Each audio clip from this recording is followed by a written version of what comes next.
એટલે ઈશ્વર જેને જેને જે જે જોતું હતું એ બધું આપતા હતા. ભગવાન નારાયણ લક્ષ્મીજી પડખે બેઠા હતા. એમાં ભગવાને એક વસ્તુ પોતાના પગની નીચે દબાવી દીધી, કોઈને ખબર ન પડે ને એમ. એટલે લક્ષ્મીજીએ કહ્યું કે મહારાજ, બધા ચાલ્યા ગયા પછી કીધું કે મહારાજ બીજા બધાને ખબર પડે કે ન પડે, મને ખબર પડી ગઈ કે તમે બધું દેતા દેતા કોઈ એક વસ્તુને તમારા પગની નીચે દબાવી દીધી, એ શું છે? એટલે ભગવાને કહ્યું કે દેવી એમાં બહુ પડોમાં એકાદી વસ્તુ રાખવી પડે મારા પાસે. તો કે ના, પણ મને કહો તો ખરા કે શું છે?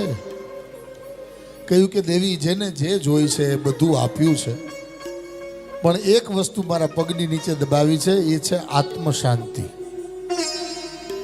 એટલે આ લોકો બધે ફરી લઈએ, બધામાં સુખ ગોતી લઈએ, છેલ્લે ક્યાંય ન મળે ને આત્મ શાંતિ, ત્યારે એને મારા શરણમાં આવવું પડે. કેમ કે ભગવાન કહે મેં મારા પગની નીચે દબાવી છે. એટલે છેલ્લે આપણે જ્યારે સાવ થાકી જાય ને જગતથી, ત્યારે છેલ્લે એની પાસે જઈને બેસીએ ત્યારે કેવી શાંતિ થાય કે હવે તું જ આધાર છો, હવે તું જ કંઈક કર. એવા ઈશ્વરના શરણ